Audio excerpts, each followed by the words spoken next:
The Falklands Campaign of 1982 witnessed the largest deployment of British Special Forces since World War II.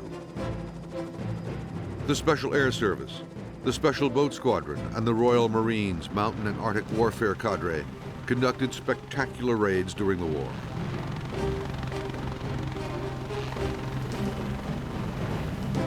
One of the most successful attacks was made by D Squadron SAS against an Argentine airfield on Pebble Island.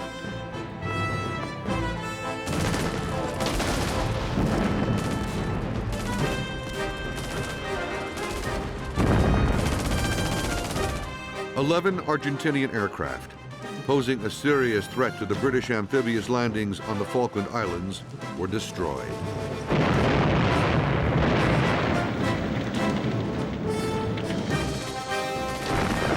The raid exemplified the SAS motto, "Who dares, wins."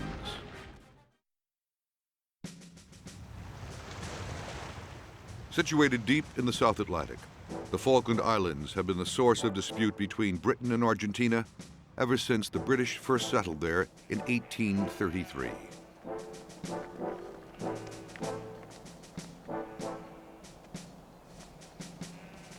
Known as Las Malvinas by the Argentinians, the barren, windswept islands are just 300 miles from mainland Argentina, 8,000 miles from Britain.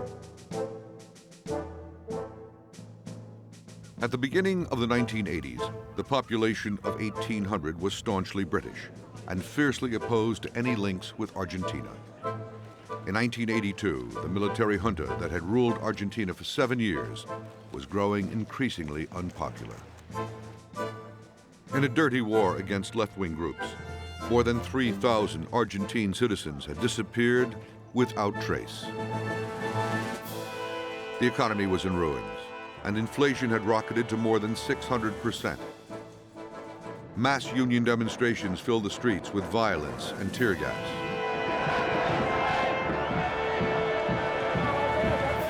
The military dictatorship was desperate for a foreign diversion.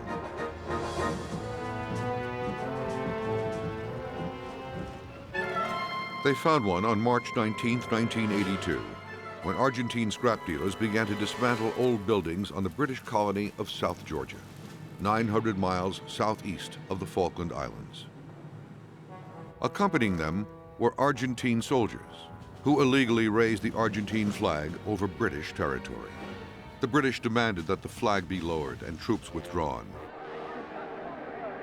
When ignored, the Royal Navy survey ship HMS Endurance was sent to South Georgia to remove the Argentine military presence. Argentina's rulers took this as an act of war. On April 2nd, over 700 Argentinian Marines landed on the Falkland Islands. The small garrison of 67 British Royal Marines protecting the islands was overwhelmed. British soldiers were captured by the Argentine Special Forces unit Buzo Táctico and forced to surrender.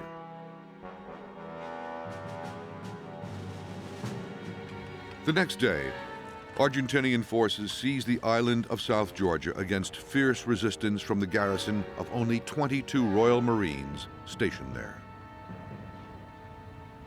The Argentine people were ecstatic as the military occupied the Falklands. In a remarkable turnaround, the despised military junta was now popular. In London, the government of Margaret Thatcher reacted swiftly. British sovereign territory has been invaded by a foreign power. The government has now decided that a large task force will sail as soon as all preparations are complete. In the space of one weekend, 100 British ships and thousands of troops were ready for war.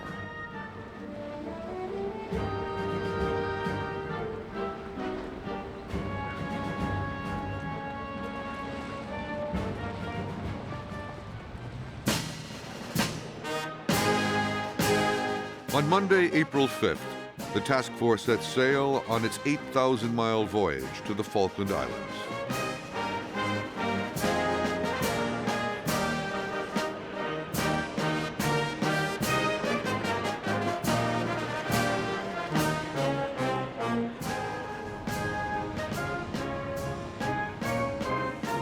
With it, the headquarters of the 22nd Special Air Service Regiment, Britain's elite Special Forces unit under the command of Lieutenant Colonel Michael Rose. Only 2 months earlier, the SAS had started contingency planning for operations in the Falklands.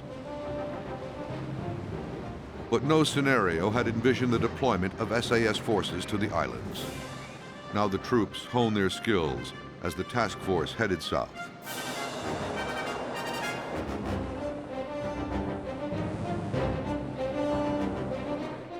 At first, a holiday atmosphere prevailed, as few believed that a war was inevitable. But diplomatic talks at the United Nations were getting nowhere.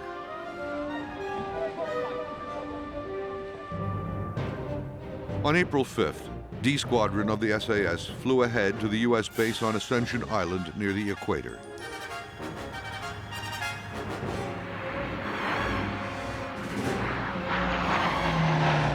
From there, they embarked on the supply ship Fort Austin as part of an advance force to South Georgia.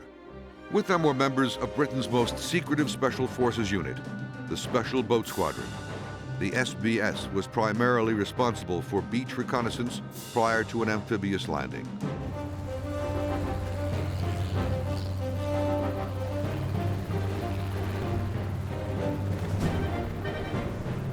Meanwhile, Royal Navy nuclear attack submarines were already patrolling the South Atlantic. And on April 7th, Britain declared a 200-mile total exclusion zone around the Falkland Islands. Any aircraft or ship that entered the zone was liable to be destroyed. 2 weeks later, the advance force reached South Georgia. Mountain Troop of D Squadron SAS embarked on helicopters for an assault. Under the command of Captain Gavin Hamilton, they landed on the inhospitable Fortuna Glacier, some distance from the Argentine garrisons at Grytviken and Leith. Then the weather conditions turned, and blizzards made progress impossible. Hamilton requested evacuation, but 2 helicopters crashed on the glacier in the whiteout conditions. Eventually, the men of Mountain Troop were extracted during the fierce blizzard by a Wessex helicopter, nicknamed Humphrey, skillfully flown by Lieutenant Commander Ian Stanley. 19 men crammed into the helicopter, designed to carry just 5. For his brilliant flying, Stanley was awarded the Distinguished Service Order. Undeterred, the commander of the SAS detachment, Major Cedric Delvis, decided to put his boat troop ashore in their 5 Gemini inflatable craft. But the Gemini's outboard engines could not cope with the rough seas. 2 Gemini was swept away by high winds. 1 crew managed to make its way ashore and went into hiding. The other was saved by Chopper Humphrey, piloted by Ian Stanley.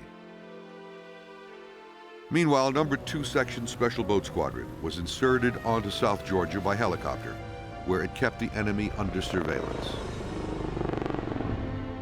Soon, the Argentine submarine Santa Fe was detected in the area.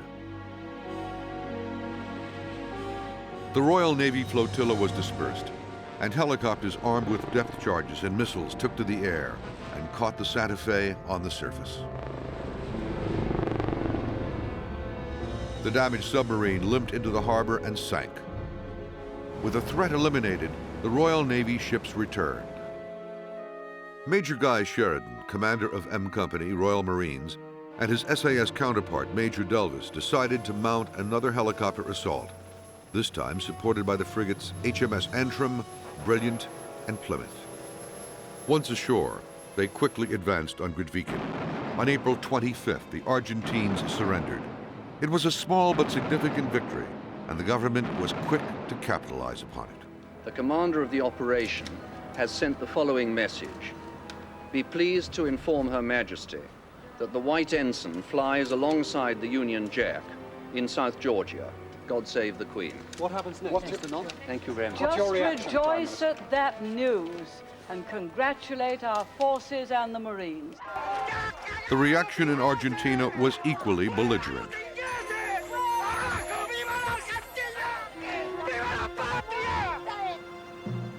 Meanwhile, G Squadron SAS was flown from Britain to Ascension Island.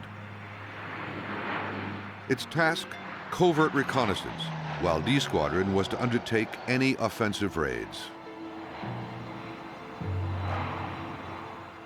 From Ascension Island, the squadron joined the task force.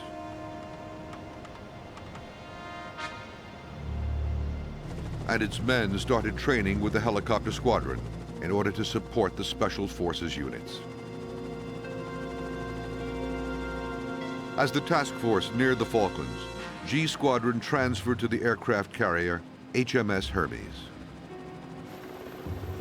From there, Sea King helicopters inserted 8 SAS and 2 SBS reconnaissance teams onto both the main Falkland Islands.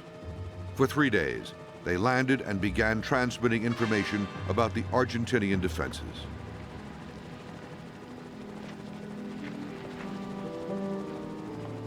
Just 1 month after the Argentine invasion, the campaign to retake the Falklands was about to begin.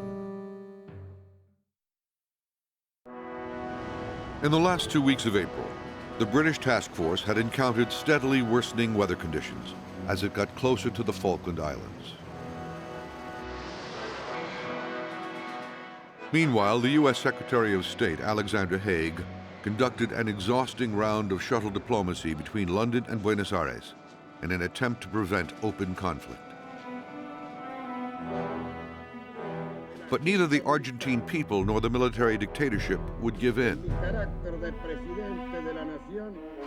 In Buenos Aires, massive patriotic parades were held to celebrate the union of the Malvinas with the motherland. And in London, Haig found that the word compromise was not in Margaret Thatcher's vocabulary. As the British prepared for war, the United States was forced to make a choice between its closest ally in Europe and a major South American partner. It's a very difficult situation for the United States because we're friends with both of the countries engaged in this dispute. And we stand ready to do anything we can to help them, and what we hope for and would like to help in doing is have a peaceful resolution of this with no forceful action or no bloodshed. The Americans chose to back the British, providing vital satellite intelligence and some of the latest military hardware, including AIM-9L Sidewinder air-to-air missiles.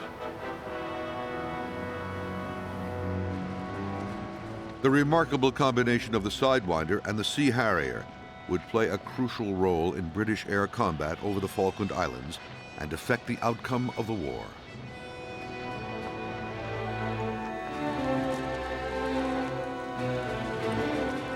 The American elite Special Forces unit, Delta Force, provided its SAS counterpart with state-of-the-art communications equipment and Stinger anti-aircraft missiles never before used in combat.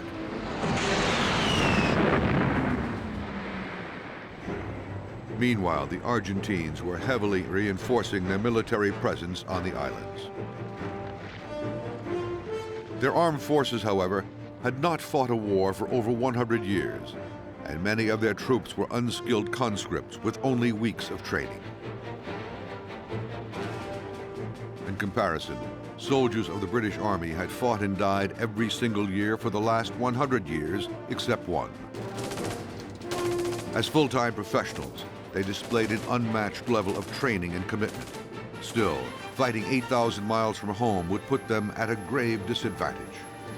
By the beginning of May, the Argentines had 11,000 troops on the islands, plus 42 aircraft and helicopters. They were well equipped with powerful artillery and mortar weapons, numerous anti-aircraft guns and missiles, as well as modern communications and electronic warfare equipment. The SAS and SBS parties on the islands set up observation posts, or OPS, to survey the numbers and disposition of the Argentine troops. For up to a month, the reconnaissance forces remained silent and immobile in their ops overlooking the Argentine positions, through inclement weather, with no heat and little food. These teams transmitted information back to the task force that was crucial in determining where the amphibious landings should take place.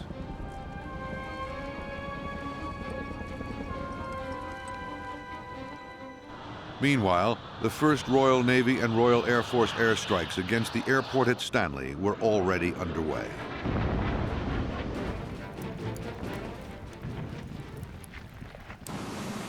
On May 2nd, tensions heightened. The nuclear hunter-killer submarine HMS Conqueror detected the Argentine cruiser General Belgrano and her escorts just outside the British-imposed 200-mile total exclusion zone. Though the Argentines were just shy of violating the zone, the British War Cabinet decided their weapons were a potential threat to the task force. The General Belgrano was attacked with torpedoes and sunk. 321 men lost their lives. The war had begun. With the carriers of the task force now only 250 miles northeast of the Falklands, the Argentines soon exacted their revenge. On May 4th, a pair of French-built Super Étendard fighter bombers took off from mainland Argentina. They were armed with the French Aerospatiale Exocet sea-skimming missile. Flying below radar detection height, the aircraft approached the task force at high speed. At a distance of 30 miles, they appeared and engaged British military targets. As soon as one was identified, an Exocet missile fired. Flying at just 20 feet above the sea and at 680 miles an hour, one Exocet locked onto the destroyer HMS Sheffield.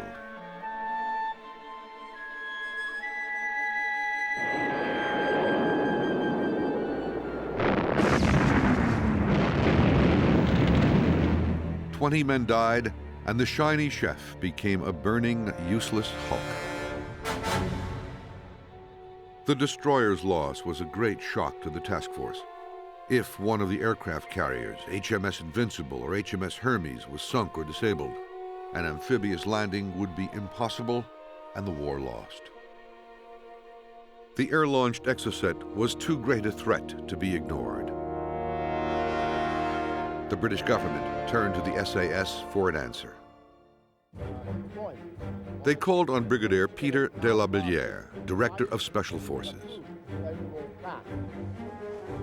A desperate plan was hatched, codenamed Operation Mikado. It called for B Squadron SAS to fly from Ascension Island in 2 C-130 transport planes, land at the Rio Grande Air Base, where the Super Étendards were believed to be stationed, destroy the aircraft, and eliminate the pilots inside the officers' mess. The plan was met with skepticism by B Squadron, but when the squadron commander, Major John Moss, protested the plan's shortcomings, he was promptly replaced.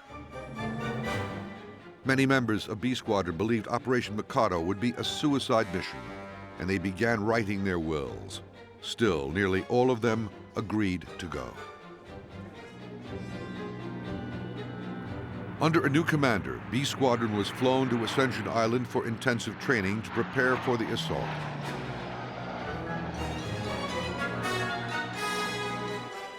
Fortunately, wiser counsel prevailed. The British government realized the political and military implications of a catastrophic SAS raid on the Argentine mainland, and Operation Mikado was canceled. However, the British already had some special forces teams operating covertly on the Argentine mainland.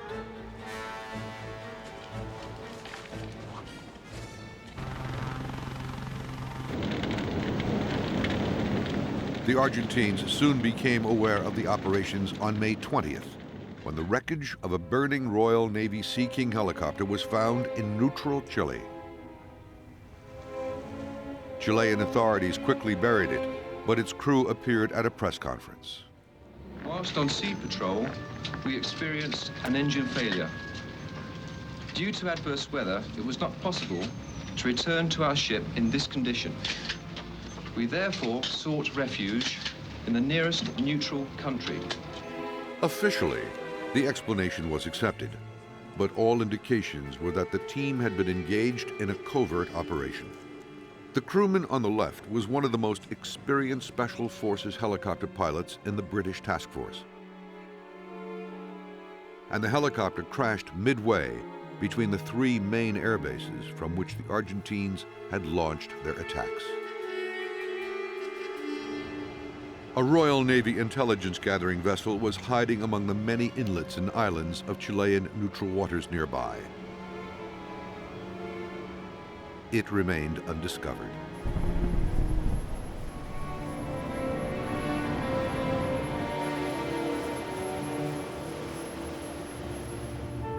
The Exocet was still a major problem for the British. Margaret Thatcher finally persuaded President Mitterrand of France not to supply the Argentines with any more Exocet missiles, despite the terms of the original contract. It was a sacrifice for the French. The going price for an air-launched Exocet was $450,000. The Argentines were willing to pay $1 million.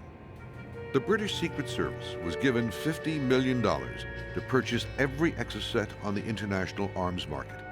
Those that could not be bought were sabotaged. But the Argentines were not about to give up. By early May 1982, the British task force had gained air supremacy over the Falkland Islands.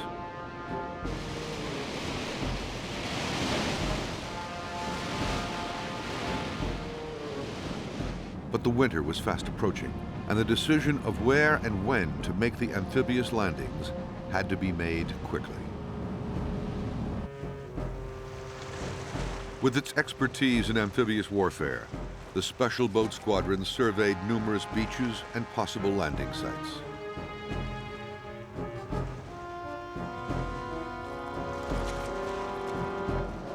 This is a view of one of the landing sites at Port San Carlos that was finally selected.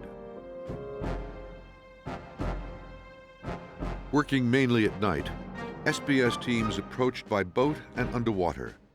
They used specialized equipment such as this beach profile recorder to determine whether a particular beach was suitable for landing craft and support vehicles.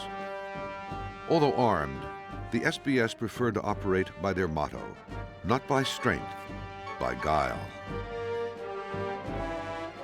With the help of the SBS's intelligence, the decision was made for the amphibious landings to be on the western edge of East Falkland at San Carlos Water.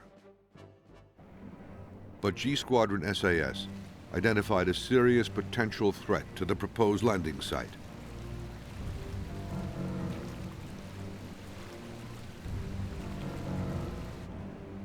At Pebble Island on West Falkland, there was an airstrip where the Argentines had based 6 Pucara ground attack aircraft.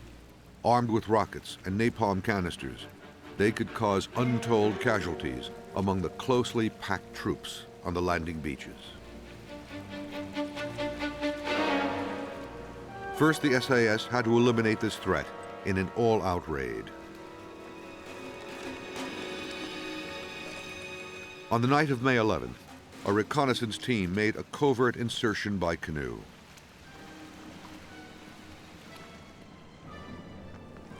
After hiding their craft, the team observed the Pebble Island airstrip for several days.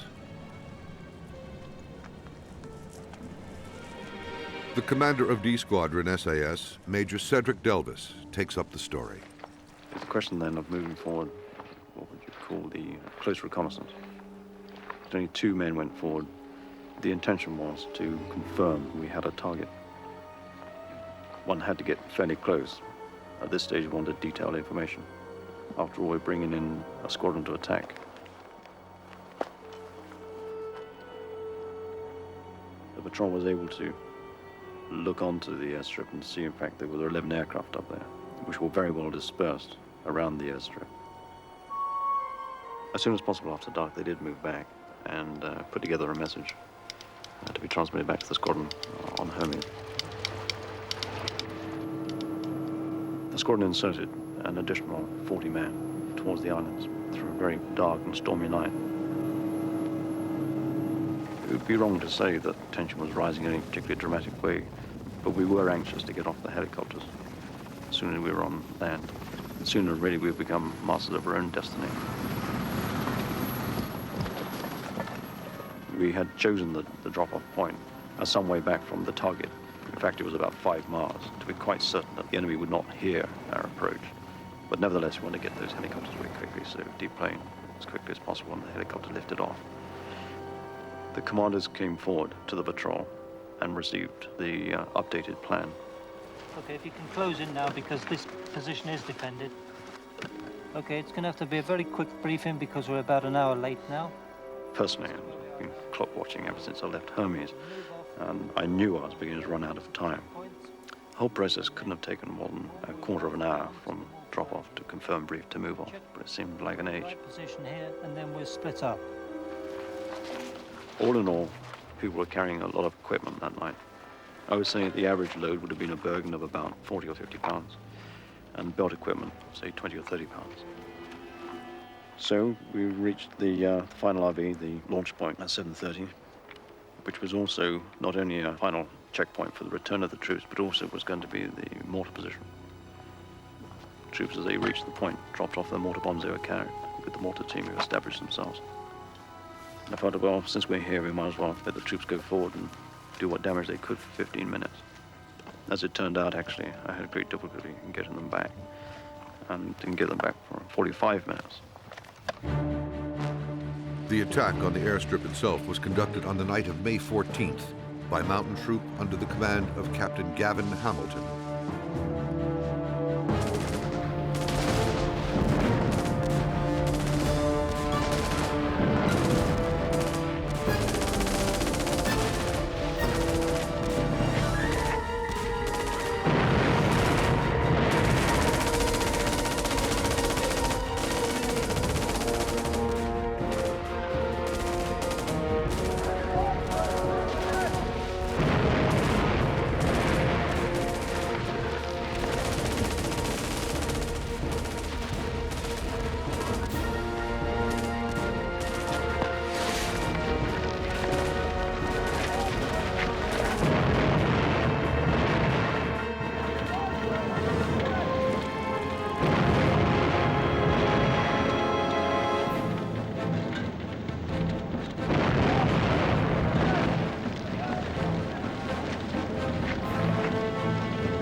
The raid was a complete success, and all 6 Pukharas, as well as 5 other aircraft on the airstrip, were destroyed.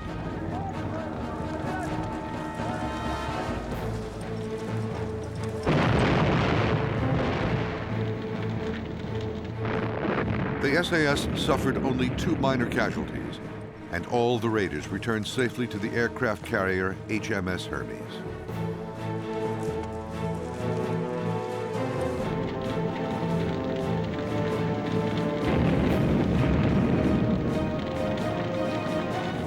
The British landings could now go ahead with a much reduced threat of air attack. But for the SAS, tragedy lay ahead.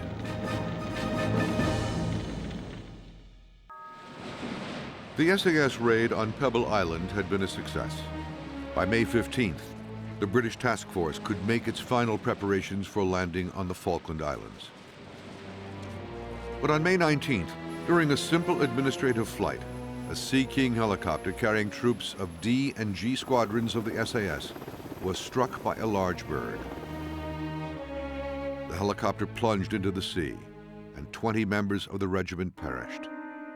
It was the greatest loss of life suffered by the SAS since World War II. Despite the tragedy, the British landed in San Carlos water on the morning of May 21st.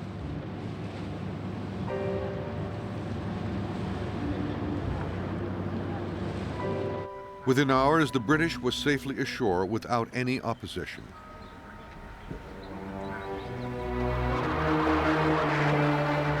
But then the Argentine Air Force struck back with great courage and determination.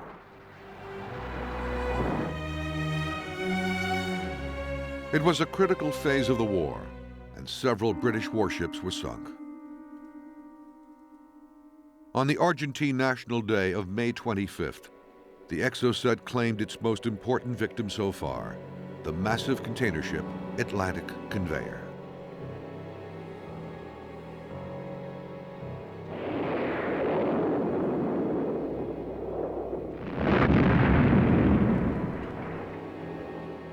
Thousands of tons of irreplaceable military stores were lost. But the Atlantic conveyor also carried helicopters vital to the airlift of troops across East Falkland and their advance on the capital, Stanley. Now the British troops would have to march across the width of the island, 50 miles, carrying their equipment. With the onset of winter and the weather deteriorating rapidly, it was a daunting task even for the fittest of soldiers. But first, the paratroopers had to eliminate the Argentine garrison at Goose Green. As the troops advanced, Pucarás attacked them. Suddenly, an SAS trooper stood up from his position, hidden in the scrub brush, and fired a Stinger missile. One Pucará crashed in flames. The others fled and did not return to assist their comrades in the battle that followed. On May 28th, the 600 men of the 2nd Battalion Parachute Regiment won a great victory at Goose Green. After 14 hours of heavy fighting, the Argentine garrison of 1,200 surrendered. Meanwhile, an SAS patrol discovered that Mount Kent, a vital hill position just 10 miles west of Stanley, was only lightly defended by the Argentines.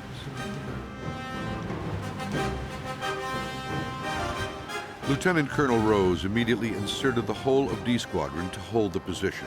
For days, the SAS fought off repeated attacks until reinforcements arrived.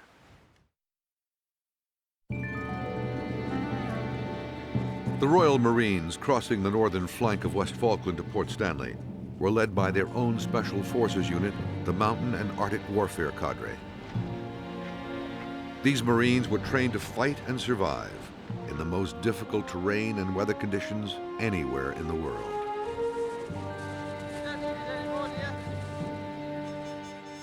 On May 31st, one of the cadre's four-man patrols spotted an Argentine position held by 17 of their elite Special Forces commandos at a desolate and isolated farmhouse called Top Malo.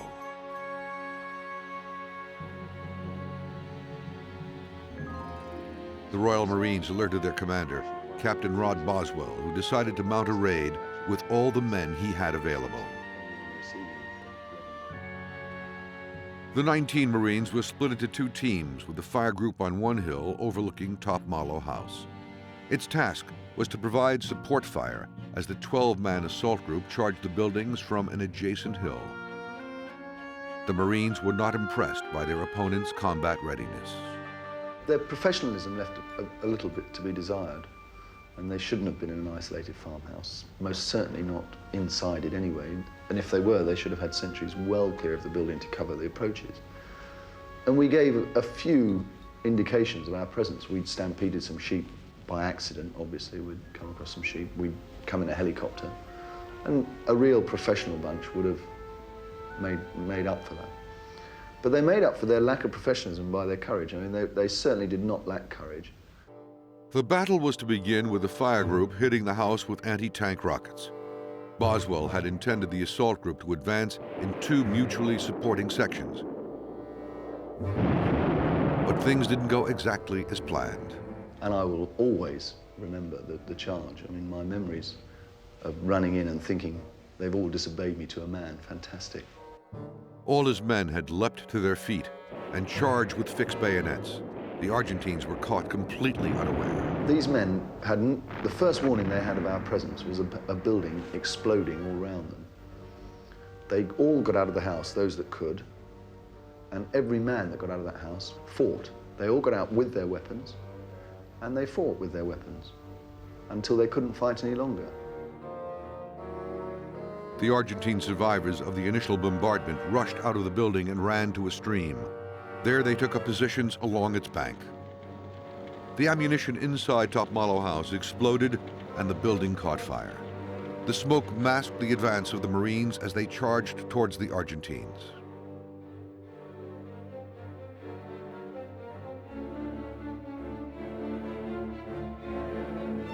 The Marines fired their grenade launchers over the building and onto the Argentine commandos hidden along the stream bank.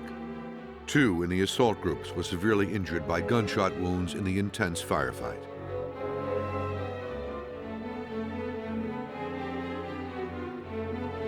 Meanwhile, the British fire group moved forward under cover of the burning building.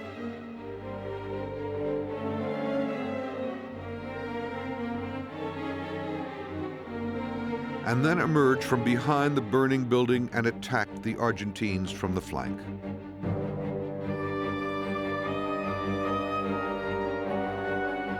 A grenade killed the Argentine commander and the remainder surrendered. 5 Argentines were dead and 12 captured, 7 of those injured. Only 3 British were wounded. In the 28-minute battle, the Argentine Special Forces troops had been decisively beaten.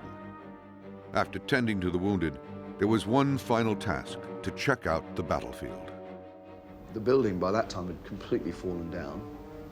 There was one other little task. There was one, we'd checked the peak building. We'd obviously fairly successfully taken out the house and the sheep building.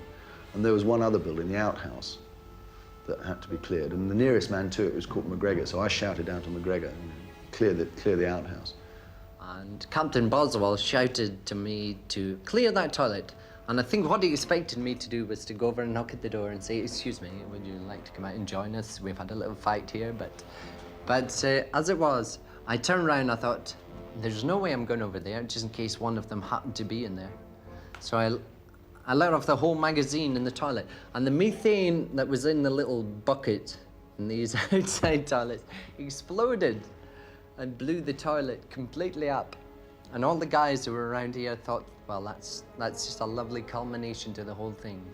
Because they all cheered as this toilet disappeared in a big blue flame. They all thought, well, that's a culmination of the whole thing. And that was the end of Top Mallow, really, when the toilet disappeared. The Argentine troops in the hills overlooking Stanley would now feel the full brunt of the British offensive. As British forces prepared for the final battle to recapture the Falklands, the guns of the Royal Artillery pounded the Argentine positions around the island's capital, Stanley.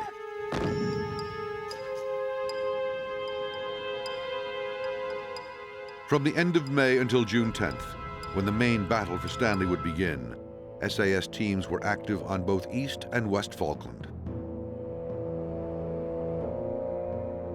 4-man patrols continued their reconnaissance mission.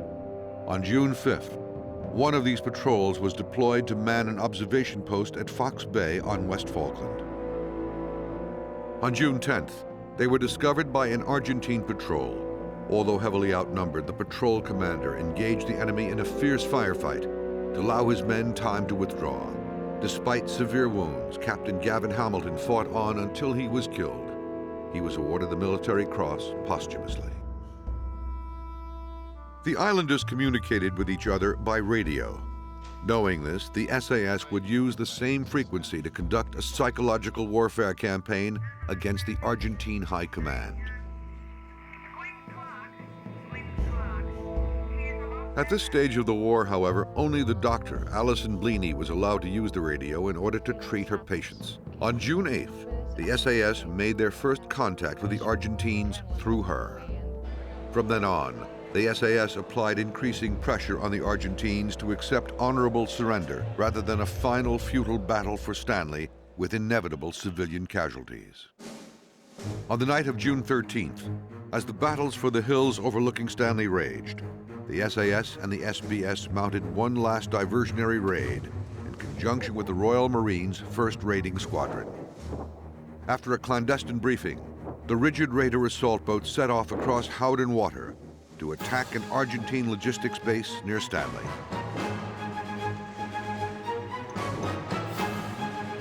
The raiders consisted of 3 SAS troops and 6 men from the SBS in 4 rigid raiders.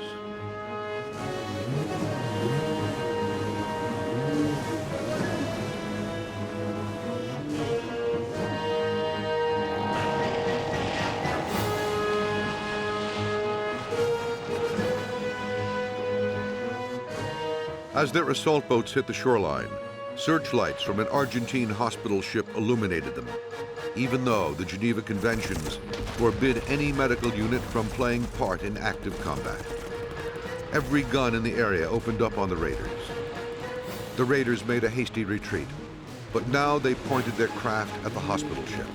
Rounds flew back and forth, striking the hospital ship and the rigid raiders.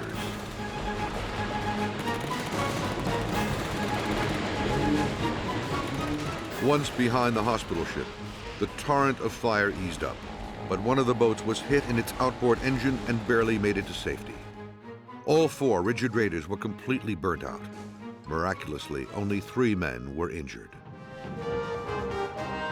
Meanwhile, in the hills overlooking Stanley, the SAS used laser target designators to direct Harriers carrying laser-guided bombs.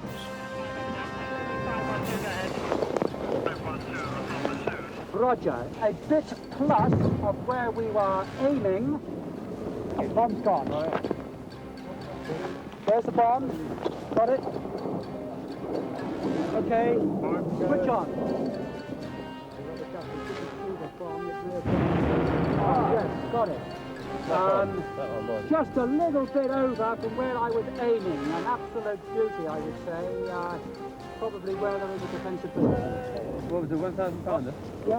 I have my number 2 with other weapons if you'd like them to deliver on a... Spot on here.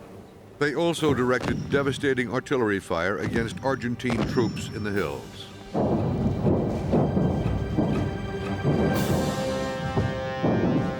The fire was effective. On the morning of June 14th, the majority of Argentines fled their positions. The SAS observers stopped fire, and the survivors retreated unmolested. The Argentines were now in full retreat. At 1100 hours on June 14th, the Argentine High Command contacted the SAS to discuss the terms of a ceasefire. Lieutenant Colonel Mike Rose boarded a Gazelle helicopter and flew to Stanley. Accompanying him were an SAS signaller and Captain Rod Bell, a Royal Marine officer who spoke fluent Spanish. After hours of negotiations, General Mario Menendez was persuaded that surrender was the only sensible course. There is a white flag flying over Stanley. Very marvelous. The Land Force commander, Major General Jeremy Moore, accepted the Argentine surrender at midnight the same day. The following signal was sent to London via satellite. The Falkland Islands are once more under the government desired by their inhabitants. God save the Queen. More than 700 Argentines and 253 British troops had died in the process. The Falklands War could not have been won without the Special Forces.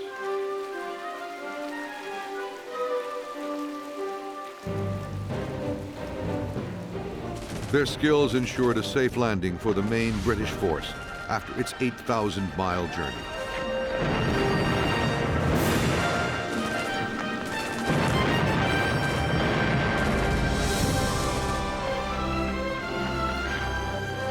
And during the land campaign that followed, the Special Forces helped maintain the pressure that brought the whole campaign to a triumphant conclusion, only 72 days after Argentina had first raised its flag over the islands.